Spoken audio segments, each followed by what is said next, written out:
सभी छात्रों को जय हिंद।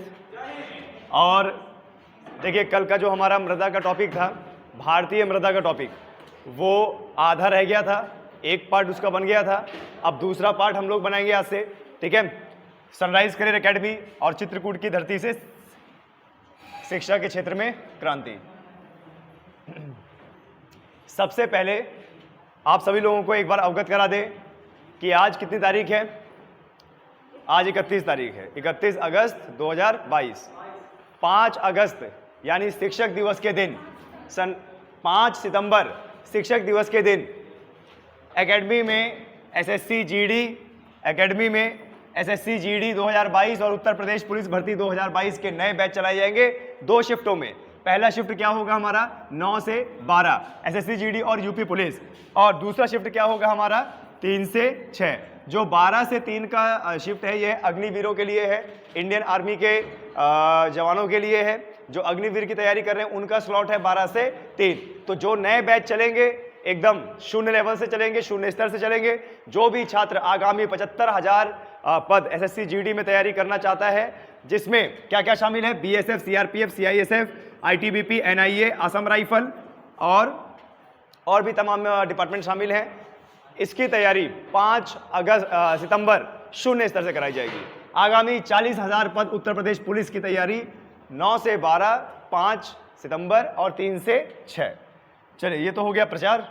अब थोड़ा सा आगे बढ़ते हैं। जहां हमने कल देखा था, सबसे पहले एक बार रिवीजन कर लेते हैं। हमारे देश में, हमारे भारत में जिस तरीके से हमारी उष्णकटिबंधीय स्थिति है, हमारे देश में सबसे ज़्यादा क्या पाया जाता है, जलोढ़ मृदा। सबसे ज़्यादा कौन सी मृदा पाई जाती है, जलोढ़ मृदा। क्लियर है। सबसे ज़्यादा जलोढ़ मृदा कितना परसेंट है, 43%। लाल मृदा 18%, काली मृदा 15%, लेटराइट मृदा 3.7%। तो यही क्रम है और सबसे ज़्यादा क्रम पूछता है आपके एग्जाम में। सबसे ज़्यादा क्या पूछेगा, क्रम पूछेगा। क्लियर है कि सही क्रम बताइए, भारत में पाए जाने वाली जो मृदा है उसका सही क्रम बताइए। तो सही क्रम क्या है हमारा, जलोढ़ मृदा, लाल मृदा, काली मृदा, लेटराइट मृदा। क्लियर है। चलिए आगे बढ़ते हैं। तो ये भारत में पाई जाने वाली 8 प्रकार की मिट्टियां हैं। पहले कौन सा है, जलोढ़ मृदा, काली मृदा, लाल मृदा, लेटराइट मृदा, वन एवं पर्वतीय मृदा, शुष्क एवं मरुस्थलीय मृदा, लवणीय एवं क्षारीय मृदा, दलदल या फिर पीट मृदा। क्लियर है, ये हमने पढ़ा था। अच्छा, एक बार इस मैप को थोड़ा सा रिवीजन कर लेते हैं, क्योंकि मैप बेस्ड क्वेश्चन बहुत आते हैं एग्जाम में। आपके एग्जाम में एक न एक मैप बेस्ड क्वेश्चन जरूर आएगा। क्लियर है। जब भी भारत का मैप आपके पास आता है तो मैंने क्या बताया था, आपको क्या याद रखना है, भारत के पश्चिम में अरब सागर। भारत के पश्चिम में कौन सागर है, अरब सागर। भारत के पूर्व में बंगाल की खाड़ी। और भारत से कितने देश लगते हैं, 7 देश। देखिए, पाकिस्तान यहाँ पे क्या लगता है, अफगानिस्तान, ये क्या है, चीन, नेपाल, भूटान, बांग्लादेश और म्यांमार। भारत के साथ जलीय सीमा बनाता है श्रीलंका। कौन सी खाड़ी है यहाँ पे, मन्नार की खाड़ी और पाक जल संधि। क्लियर है। अच्छा, अब जरा देखिए, यहाँ पर जहाँ पर हमारे पर्वतीय प्रदेश हैं वहाँ पे पर्वतीय मिट्टी पाई जाती है। जहाँ पे गंगा का मैदान है ये हरा वाला जलोढ़ मिट्टी पाई जाती है। जो दक्षिण का पठार है वहाँ पर काली मृदा पाई जाती है। और काली मृदा सबसे ज़्यादा कहाँ पाई जाती है, महाराष्ट्र में। यही कारण है कि महाराष्ट्र में उत्तम क्वालिटी का कपास पैदा होता है। लेकिन अभी हाल ही के सूचकांक की गणना करें तो भारत में सबसे ज़्यादा कपास कहाँ पैदा हुआ है, गुजरात में। क्लियर है। ओके, ये काली मृदा से एक प्रश्न पूछता है, काली मृदा से एक प्रश्न पूछता है। और काली मृदा से प्रश्न ये है कि उत्तर प्रदेश के कौन से जिले में काली मृदा पाई जाती है। उत्तर प्रदेश के कौन से जिले में काली मृदा पाई जाती है, तो उत्तर प्रदेश का कौन सा, झांसी जिला, और कौन सा, ललितपुर, और कौन सा, ललितपुर। झांसी से भी ज्यादा ललितपुर में काली मृदा पाई जाती है। यूपी जीके का प्रश्न बन सकता है। ठीक है, कि भारत में सबसे ज्यादा मृदा उत्तर प्रदेश में काली मृदा कहाँ पाई जाती है, उत्तर प्रदेश में काली मृदा कहाँ पाई जाती है, ललितपुर में। क्लियर है। और झांसी में। और ललितपुर हमारा एक ऐसा जिला है जो 3 तरफ से मध्य प्रदेश से घिरा हुआ है। 3 तरफ से क्या है, मध्य प्रदेश से घिरा हुआ है। फिर उसके बाद जरा देखिए हमारी शुष्क मृदा जो राजस्थान में पाई जाती है, लाल मृदा, लाल और पीली मृदा जो हमारे छोटा नागपुर के पठार, पश्चिमी घाट, पूर्वी घाट और पूर्वोत्तर राज्य में पाई जाती है। ठीक है, ये हमारा मैप था, कल इसको मैंने बहुत अच्छा पढ़ाया था। आगे बढ़ते हैं, जलोढ़ मिट्टी हमने कल कर लिया था, जलोढ़ मिट्टी कर लिया था, और इसके बाद बांगर और खादर नहीं किया था ना, सिर्फ जलोढ़ ही हमने किया था। चलिए एक बार रिवीजन करा देते हैं जलोढ़ का। देखिए जलोढ़ का मतलब होता है अवसाद। जलोढ़ का मतलब क्या होता है? अवसाद। जो नदी पर्वतीय क्षेत्र से बहकर जंगल झाड़ से यानी तराई क्षेत्र से बहते हुए आती है, वह अपने साथ जब उफान में होती है, उफान में मतलब जब पानी ज्यादा भरा होता है नदियों में, तो जंगलों को बढ़िया पानी से साफ करते हुए आती है। और जंगलों को पानी से साफ करते हुए आती है मतलब जंगलों का पूरा कचरा अपने साथ बहा के लेके आती है। अच्छा, कभी कभी आपने देखा होगा कि अगर कोई नदी किसी गांव से बह रही है, उफान ज्यादा हो गया तो पूरे के पूरे गांव को बहा के ले जाती है, तो वो भी कचरा आगे चल के मैदानी क्षेत्र में इर्द गिर्द जमा कर दिया। यही क्या होता है? जलोढ़।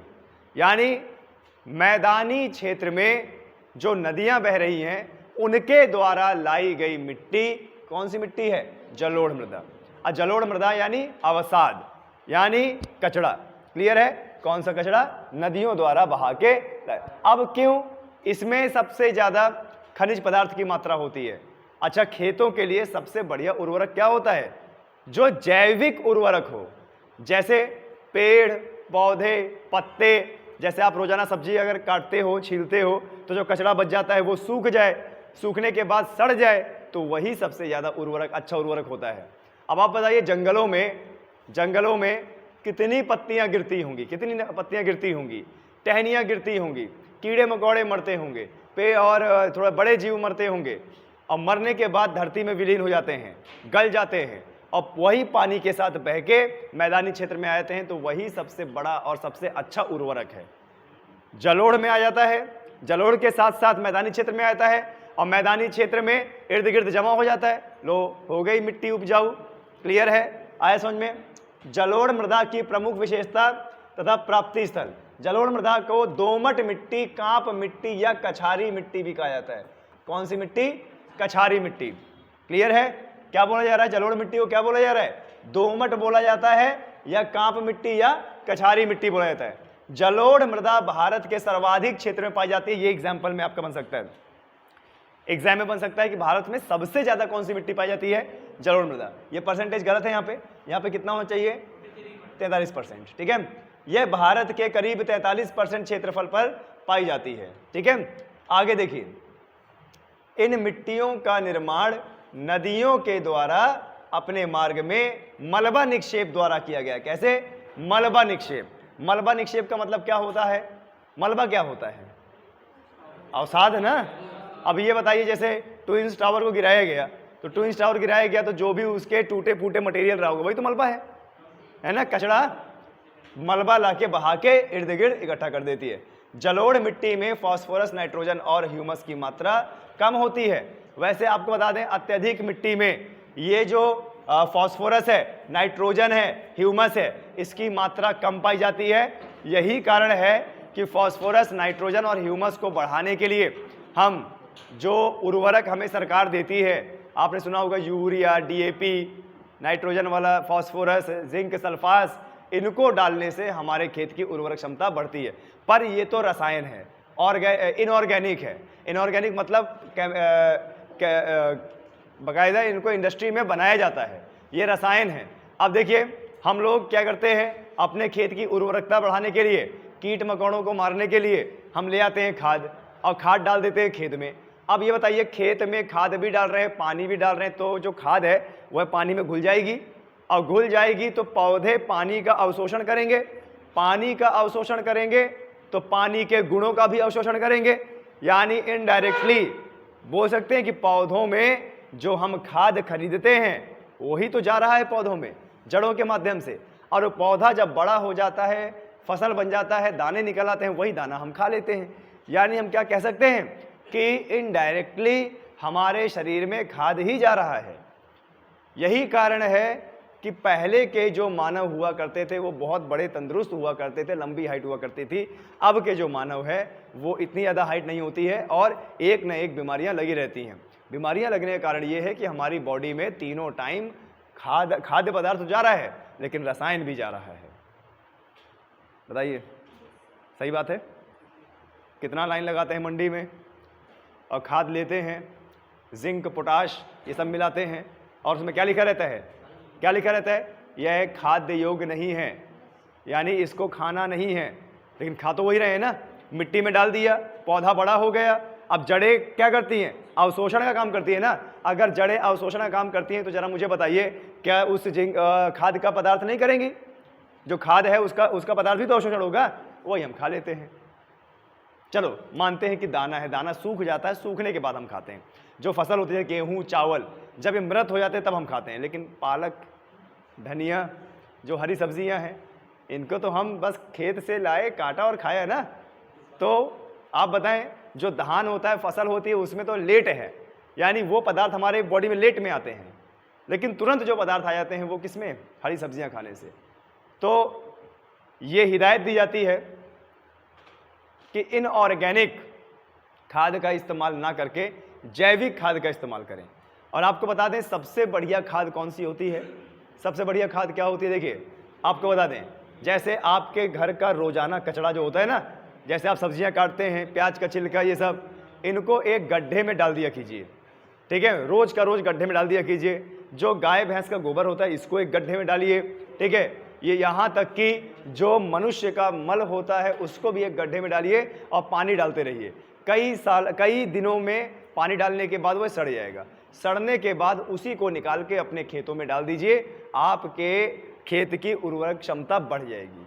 ठीक है, पर हम संस्कृति वाले लोग हैं, हम क्यों इतना करेंगे? वो तो है ना। हाँ, गांव के लोग करते हैं।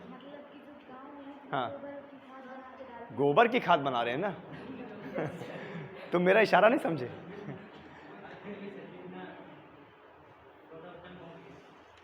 चलिए देखिए, अब आते हैं बांगर और खादर। अब आते हैं बांगर और खादर। अब मैं आपको एक चीज बता दूं, बांगर और खादर क्या होता है। ठीक है, बांगर और खादर क्या होता है, जरा इस डायग्राम से हम समझेंगे कि बांगर और खादर क्या होता है। ये इस डायग्राम में आपको क्या दिख रहा है, जरा बताइए। ऊपर वाले डायग्राम में, ऊपर वाले डायग्राम में आपको कुछ ऐसा दिख रहा है ना कि जो नदी है वो बहते हुए जा रही है। ऐसा दिख रहा है ना, जो नदी है वो बहते हुए जा रही है। क्लियर है? अच्छा ये बताइए, ये नदी यहाँ से बह रही है, अब मान लो कभी नदी बाढ़ में आ गई, तो नदी अगर अभी यहाँ से बढ़ रही है तो बाढ़ में कहाँ से बहेगी? यहाँ से बहेगी ना। अब अगर यहाँ से बहेगी, जब बाढ़ में है नदी, ठीक है, तुम्हारे गांव की नदी है क्या? हमारे गांव की नदी, हमारी यहीं से बहती है, हम जानते हैं ना। ठीक है, देखिए अभी नदी जब बाढ़ नहीं आती है, आपने देखा होगा जब बाढ़ नहीं आती है तो नदी नॉर्मल बहती है, नॉर्मल, और उस समय नदी का पानी बिल्कुल साफ होता है। लेकिन जब बाढ़ आ जाती है, नदी का पानी एकदम मटमैला हो जाता है, गौधुला हो जाता है, तो नदी का स्तर भी बढ़ जाता है। मान लीजिए नदी पहले यहां से बढ़ रही है, लेकिन बाढ़ आ गई तो नदी यहां से बढ़ गई, तो नदी का क्षेत्र यहां से यहां तक बढ़ गया ना। अब जो ये जो क्षेत्र है, यहां पर जो अवसाद आएगा वो इकट्ठा हो जाएगा।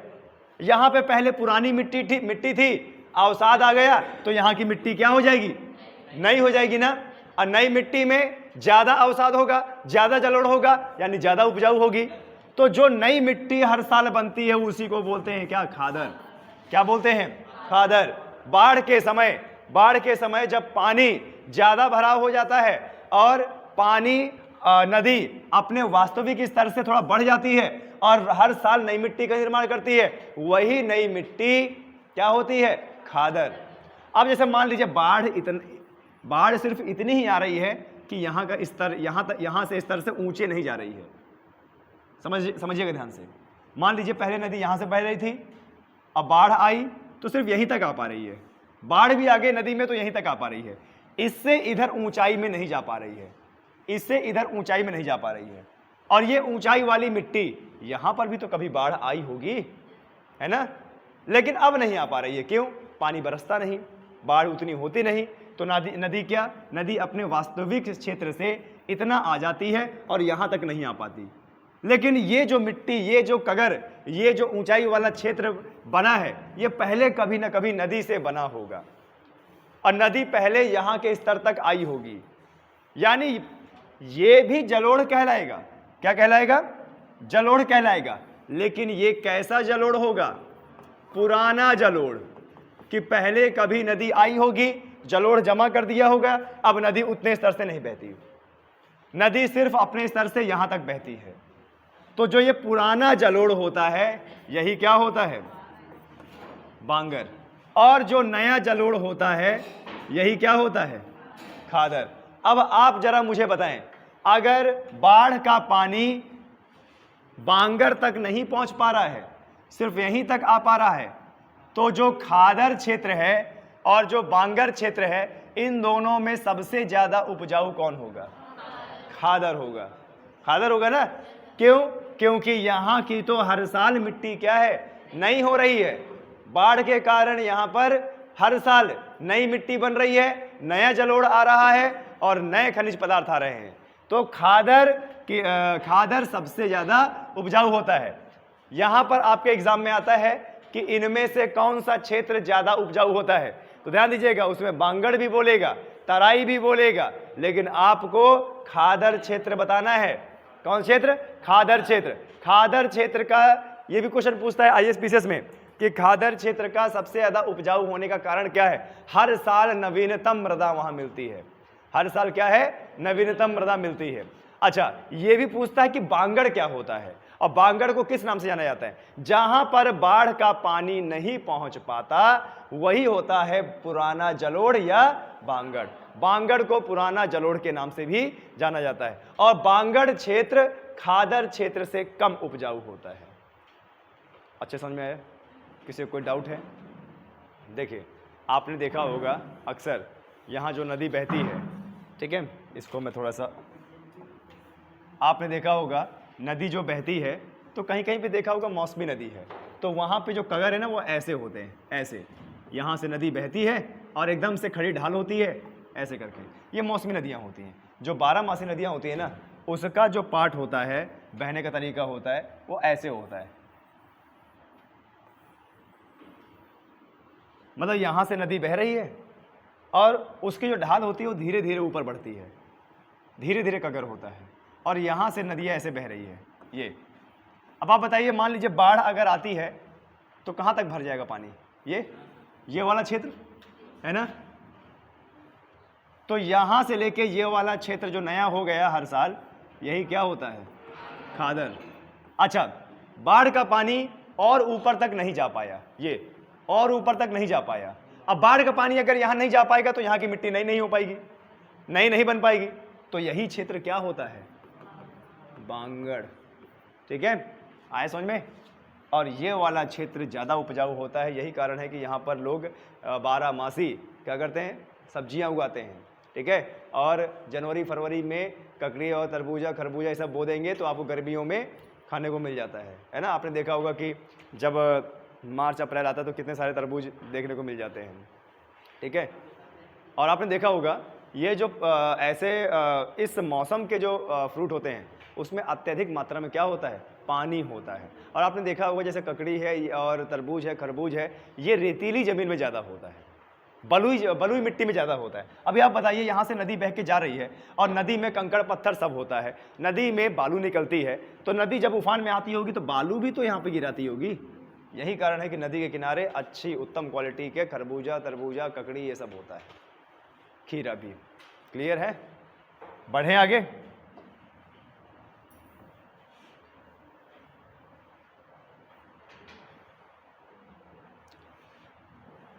नहीं, पहले पढ़ लेते हैं इसको। देखिए क्या है, बांगर एवं खादर। बांगर एवं खादर, बांगर एवं खादर जलोढ़ मृदा के प्रमुख उपविभाजन हैं। बांगर क्या होता है?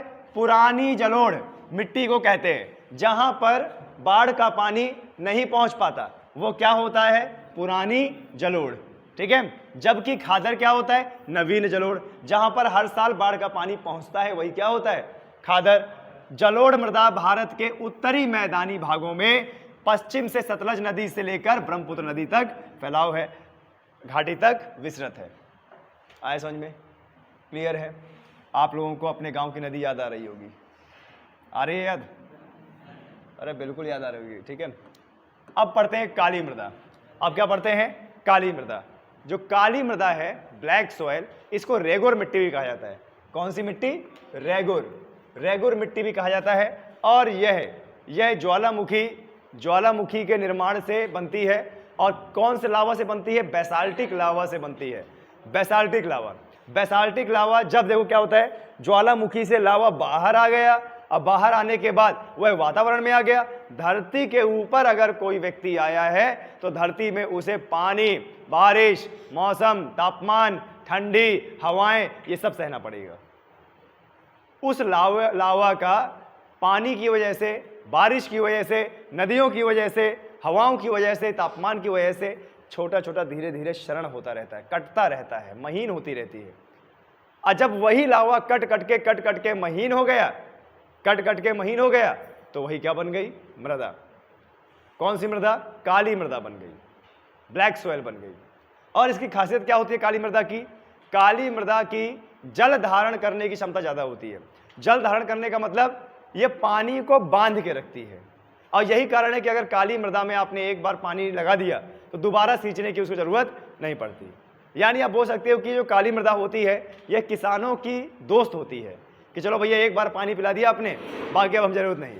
जैसे कल तीज था, रात में खींचा होगा लंबा पानी, लोटा भर, 2 लोटा 3 लोटा, है ना? सुबह नानी याद आ गई होगी। बिजनेस भी देखो कितना अच्छा है ना? सबको पता है भैया तीज मना रही हैं पूरे क्या बोलते हैं औरतें, सुबह खाना जरूर खाएंगी, तो चौराहे में जलेबी और दही वहाँ पे पूरा बिक रहा है ना? मैं आज घर से आया, मैंने देखा भाई हर चौराहे में बिक रहा है। त्योहार है क्या? मुझे याद आ गया तीज है, ठीक है। कल हमने एक स्कीम रखा था कि भाई एक समोसा खाओ और 1000-1500 रुपये लेके जाओ।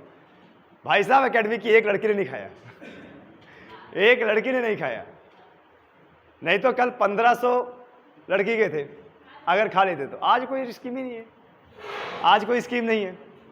चलिए खैर, ये हमारी संस्कृति है, मान्यता है, आदमी अपने अच्छे के लिए क्या क्या नहीं करता है ना? अब जैसे कल मंगलवार था, हर मंगलवार को कैप्टन सर व्रत रहते हैं हनुमान जी का। अब कोई ये भी तो बोल सकता है कि कैप्टन सर भी तीज रह रहे थे, बताएं? चलिए कोई बात नहीं, आगे बढ़ते हैं। काली मृदा आपको बता दें, जब इसमें पानी, काली मृदा में जब पानी भर जाता है, भर जाने के बाद जब ये सूखती है तो इसके ऊपर की जो परत होती है ना, वो ऐसे कट फट जाती है। और ऐसे कटने की वजह से पानी नीचे नहीं जा पाता, पानी ऊपर ही रहता है सतह में। और नतीजा, जो भी फसल हम इसमें बोते हैं उत्तम क्वालिटी की खेती होती है। जैसे अरहर, गेहूं, धान, तिल, दलहन, ये सब आपने देखा होगा। हमारे क्षेत्र में उत्तम क्वालिटी का तिल, दलहन, दालें होती हैं, सरसों होता है। और उत्तर प्रदेश में उत्तम क्वालिटी का गेहूं भी होता है। क्या बोले शिवजीत, क्या बोल रहे थे हम? अच्छा, खड़ा हो जा, खड़ा हो जा, वहां से इधर आ जा, इधर बैठ जा। ऐसा होता है ना, जब गांव की 2 औरतें मिल जाती हैं तो उनको ऐसा लगता है कि जितना भी हमें समय मिला है इतना बातें कर लें कि कल को कुछ रह ही नहीं जा बताने को। आज दौड़े थे? नहीं दौड़ा? ये नहीं दौड़ा होगा, वो थक गया होगा। ट्रायल में सारे बच्चे थक जाते हैं। ऐसे तो पता है क्या, स्टेटस डालते रहेंगे 1600 मीटर, भगवान वर्दी दिला दे, अब तो इंडियन आर्मी, मेरा सपना इंडियन आर्मी। जिस दिन ट्रायल होगा, अरे सर मेरी गांठ दर्द कर रही है, अरे सर मेरा पेट दर्द कर रहा है। ये बताइए, जिस दिन कंपटीशन होता है उस दिन ये लोग घर में बैठ जाते हैं और बाकी दिन दौड़ते रहते हैं। ऐसे क्या कंपटीशन निकालेंगे बताइए? जिस दिन हम टेस्ट लेते हैं और आप लोग टेस्ट देते हो, आपको यही तो पता लगता है ना कि आप कितने पानी में हो।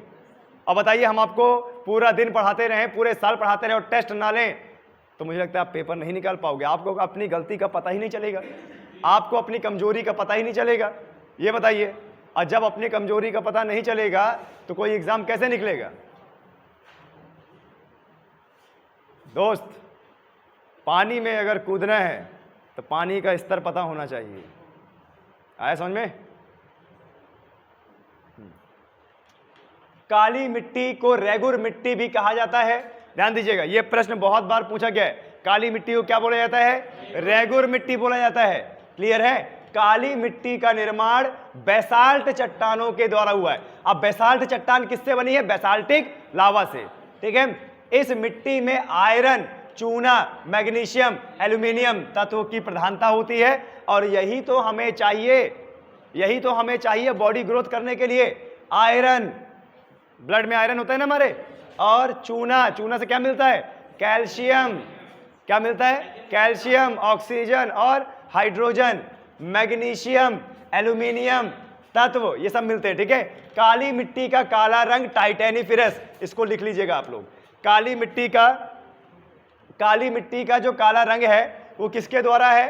टाइटेनिफरस, मैग्नेटाइट तथा जीवाश्म, जिसे ह्यूमस भी कहा जाता है। यानी हम बोल सकते हैं काली मृदा में ह्यूमस की थोड़ी बहुत मात्रा पाई जाती है। क्लियर है? देखिए, जो जीव जंतु मर के सड़ गया, गल गया और गलने के बाद खाद बन गया, वही होता है ह्यूमस। एक छात्र मुझसे पूछ रहा था कि सर ह्यूमस क्या होता है? आप ही शायद पूछ रहे थे ना। देखो, जैसे आपने देखा होगा कि जो पेड़ पौधे हैं, पत्तियां हैं, कीड़े मकोड़े हैं, ये मर जाएं, सड़ जाएं, सड़ जाने के बाद इनका चूरा बन जाए, ठीक है, मतलब वे कहीं के ना रहें, तो वही क्या होता है? ह्यूमस। ठीक है, आगे देखिए, ह्यूमस के कारण होता है काली मिट्टी में ऑर्गेनिक मैटर की प्रधानता होती है। काली मिट्टी में इतने सारे गुण होते हैं, आयरन, चूना, मैग्नीशियम, एल्यूमिनियम, टाइटेनिफरस, जीवाश्म। यही कारण है कि काली मृदा में हर किसान फसल बोना चाहता है। अच्छा, हमारे चित्रकूट क्षेत्र में काली मृदा वाले क्षेत्रों को क्या बोलते हैं? मरवा बोलते हैं ना, बोलते हैं ना, मरवा। और आपने देखा होगा ऊसर भी बोलते हैं। एक मृदा क्या होती है? ऊसर। ऊसर मृदा काली मृदा से कम उपजाऊ होती है। क्लियर है? क्यों? क्योंकि उसमें नाइट्रोजन, फास्फोरस और ह्यूमस की अत्यधिक कमी होती है, इसलिए वह कम उपजाऊ होती है। किसान काली मिट्टी में ज्यादा फसल बोना पसंद करता है। उत्तम क्वालिटी का गन्ना होता है इस मिट्टी में। कपास तो पूछो ही मत। कपास की खेती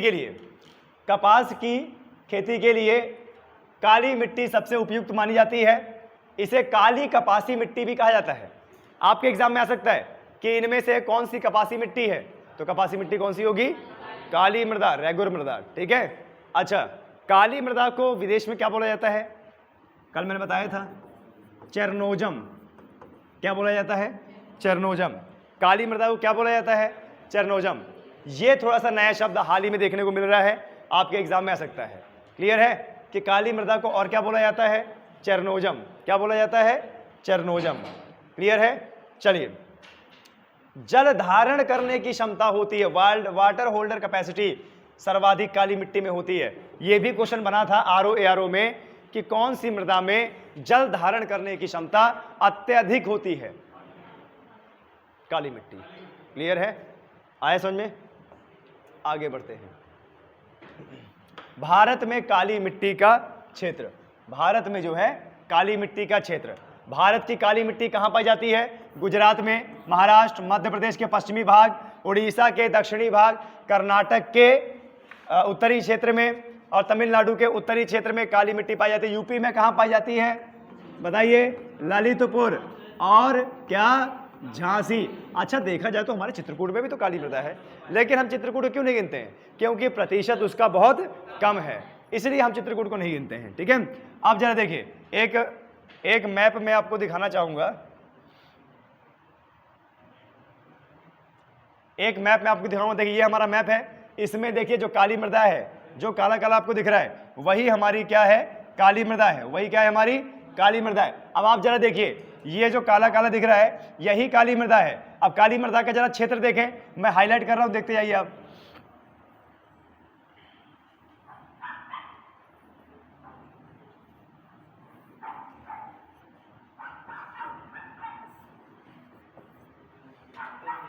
देखिए, ये काली मृदा है हमारे भारत के मैप में, और ये काली मृदा देखिए कौन कौन से क्षेत्र में है? मध्य प्रदेश के क्षेत्र में, यूपी के क्षेत्र में, और महाराष्ट्र, कर्नाटका, आंध्र प्रदेश, ये यहाँ पे ओडिशा, ये यहाँ पे हल्का सा बंगाल, झारखंड वाला इलाका, और इतने क्षेत्र में काली मृदा पाई जाती है। लेकिन इसका सबसे ज्यादा विस्तार कहाँ पे है? महाराष्ट्र। ये भी एक क्वेश्चन है। काली मृदा का सबसे बड़ा विस्तार कहां पे है? ठीक है, दक्षिण के पठार में कही जाने वाली मिट्टी है ना ये।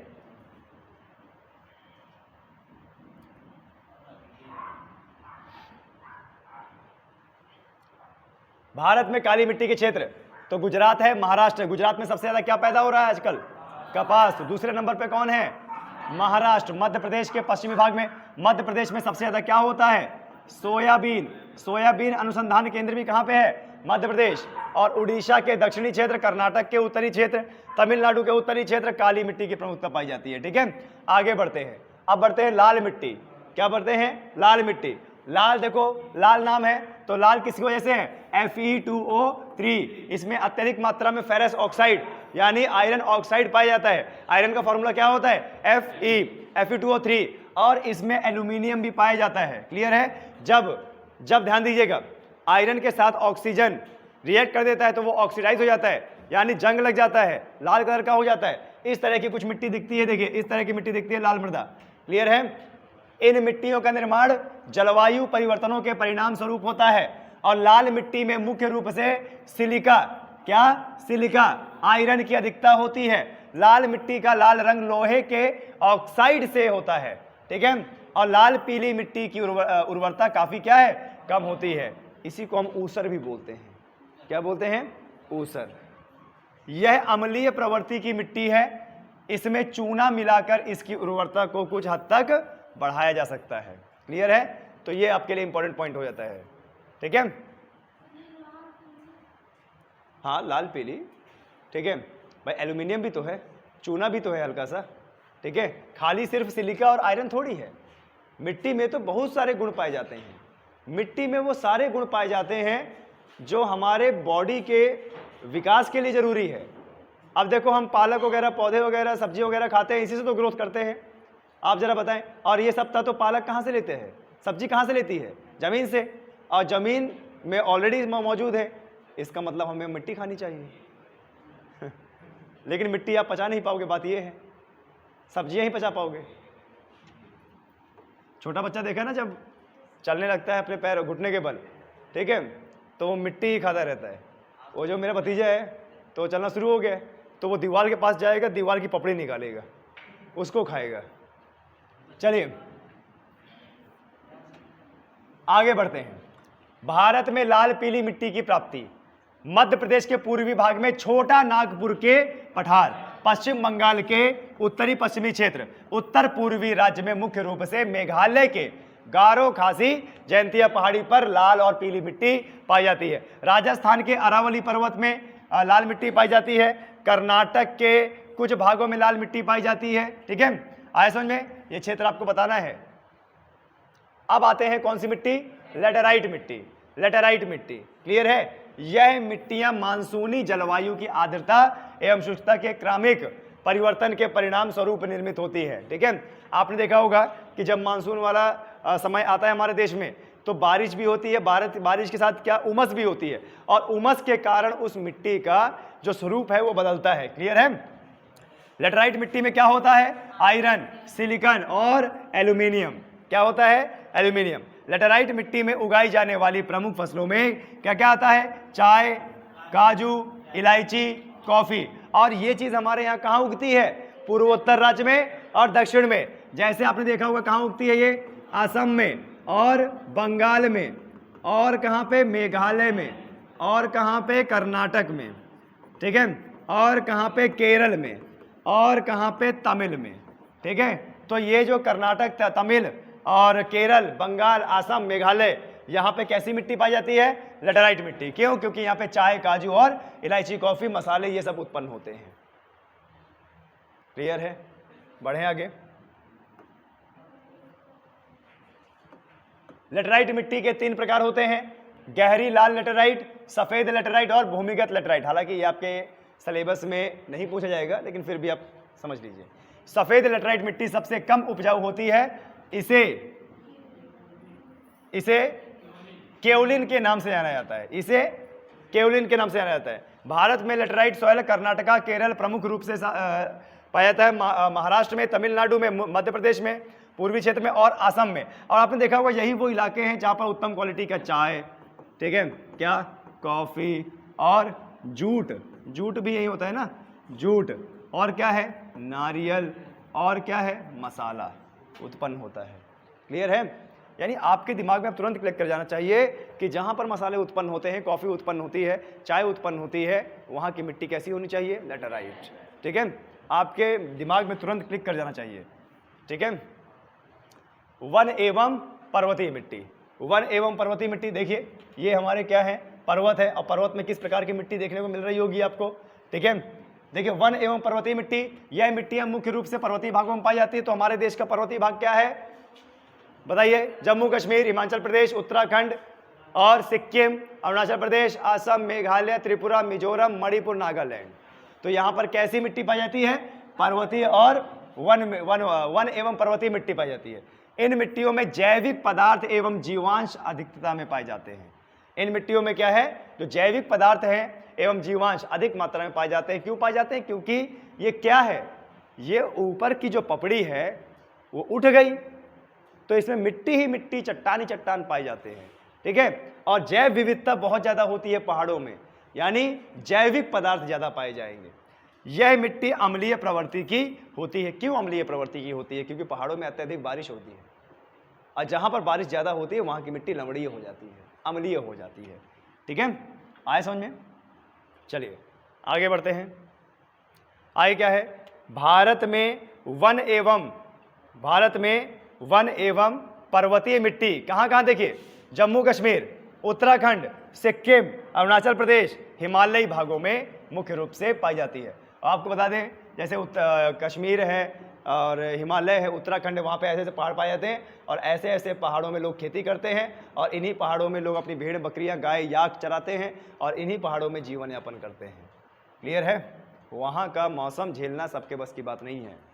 माइनस में टेम्परेचर रहता है ऑल द टाइम, आपको ऊपर से लेकर नीचे तक कपड़े पहनना पड़ता है। और पता है कि कश्मीर के लोग क्या है कि एक ऐसा वस्त्र पहनते हैं जो बहुत मोटा होता है, गर्म होता है, उसको ऊपर से नीचे तक पूरा ढक लेंगे पैर तक में, और अंदर जो है वो एक इतनी बड़ी मटकी ले रहते हैं, और मटकी में अंगार जलते हैं, तो अंदर से पकड़े रहते हैं, अंदर से वो पूरी बॉडी को गर्म करता है।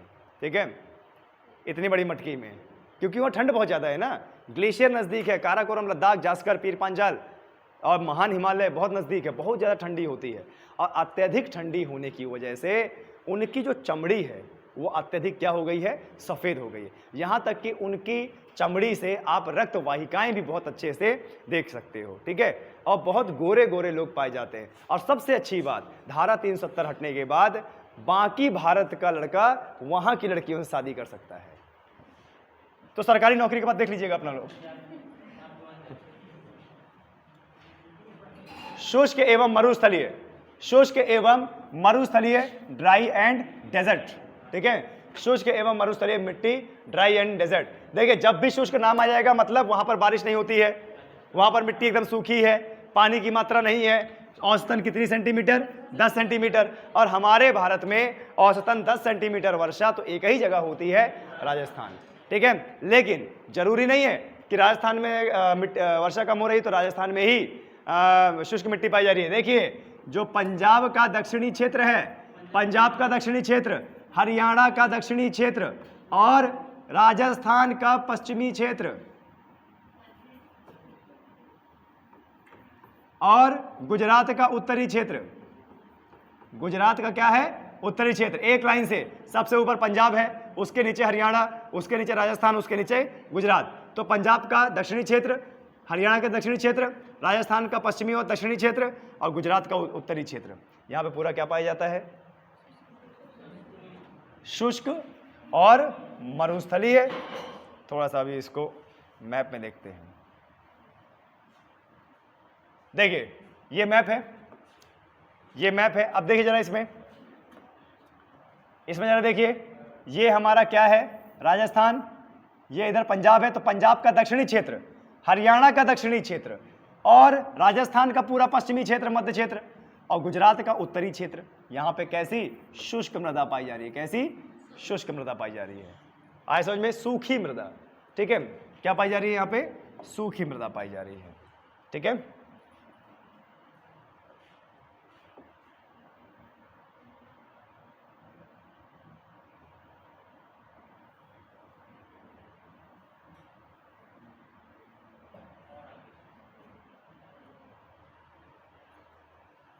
तो आगे पढ़ते हैं। देखिए इस तरह कुछ मृदा होती है शुष्क इलाके में। ये रेतीले आप बोल सकते हो जगह है, कहाँ पे? राजस्थान में। और राजस्थान में अत्यधिक मात्रा में रेत आती है, रेत होती है। अब इतनी भयंकर रेत है वहाँ पर, इसका मतलब कहीं ना कहीं राजस्थान वाले इलाके में पहले समुद्र रहा होगा, तभी इतनी ज़्यादा रेत यहाँ पर है। और आपको बता दें ऐसे शुष्क इलाके में झाड़ियाँ, कटीली झाड़ियाँ बहुत ज़्यादा उगती हैं, जैसे नागफनी, खजूर, बेर, बबूल, ये बहुत उगता है वहाँ पे। क्लियर है? जिन क्षेत्रों में औसत वर्षा 50 सेंटीमीटर या इससे कम होती है उन क्षेत्रों को मरुस्थलीय मिट्टियाँ या क्या बोलते हैं? शुष्क क्षेत्र बोलते हैं। इन मिट्टियों में पोषक तत्वों की कमी होती है। इनमें नाइट्रोजन, फास्फोरस, कार्बनिक पदार्थ की क्या है? कमी पाई जाती है। भारत में मरुस्थलीय और शुष्क मिट्टी मुख्य रूप से कहाँ? राजस्थान में और दक्षिणी पश्चिमी पंजाब, दक्षिणी पश्चिमी हरियाणा और गुजरात के उत्तरी क्षेत्र में पाई जाती है। क्लियर है? आगे देखते हैं लवणीय मृदा। ऐसी मृदा जहां पर क्या है? लवण ज्यादा होता है, नमक ज्यादा होता है, खारी मिट्टी जिसे बोलते हैं। राजस्थान में बालू है, बालू में होता है क्या? नमक। तो सीधी सी बात है राजस्थान की मिट्टी नमकीन होगी, है ना? देखिए लवणीय एवं क्षारीय मृदा के ऊसर मृदा या भूर मृदा या कल्लर या राथड़ आदि नाम से जाना जाता है। जहां पर बारिश ज्यादा होगी, जहां पर बारिश ज्यादा होगी वहां पर लवणीय मृदा पाई जाएगी। इन मिट्टियों का निर्माण शुष्क एवं खराब अपवाह क्षेत्र में, जहां पर जल भराव की समस्या अधिक होती है, वहां पर इन मिट्टियों का निर्माण प्रमुख रूप से होता है। भारत में लवणीय और क्षारीय मिट्टी प्रमुख रूप से उत्तर प्रदेश में, बिहार में, हरियाणा, पंजाब, महाराष्ट्र के शुष्क क्षेत्र में पाई जाती है। नहरों के द्वारा अधिक सिंचाई करने के कारण इन मिट्टियों का निर्माण में क्या हुआ है? वृद्धि हुई है। मैंने बताया ना, पानी में तो बहुत सारे तत्व होते हैं, जहां पर पानी अधिक मात्रा में होगा वहां की मिट्टी क्या होगी? लवणीय होगी, क्षारीय होगी। ठीक है? Acidic and basic. देखिए कुछ इस तरह की मिट्टी होती है, जो लवणीय मिट्टी होती है कुछ इस तरह की होती है कि भाई बहुत बड़े बड़े खेत हैं, वहाँ पे लवणीय मिट्टी होती है। तो क्या होता है, जब धूप पड़ती है तो पानी का वाष्पीकरण हो जाता है। अब बचता क्या है? नमक। बचता क्या है? नमक। नमक लवणीय तो है, NaCl, सोडियम क्लोराइड। चलिए आगे बढ़ते हैं। अब लास्ट पढ़ते हैं 8वां। कौन सी? दलदली एवं पीट मृदा। दलदली एवं पीट मृदा। देखिए दलदली मिट्टी कहां पाई जाएगी? जहां पे दलदल होगी। दलदल कहां पे होगा? जहां पे 24 घंटे जल भराव होगा। 24 घंटे जल भराव तो वहीं हो सकता है समुद्रों के किनारे, यानी हमारे भारत के तटीय क्षेत्र में कौन से मिट्टी पाई जाती है? दलदली मिट्टी। क्लियर है? ये देखिए ऐसे जल भराव रहता है और यहाँ की मिट्टी काफी ज्यादा दबाव वाली होती है, घुस जाओगे दलदल होता है यहाँ पे। क्लियर है?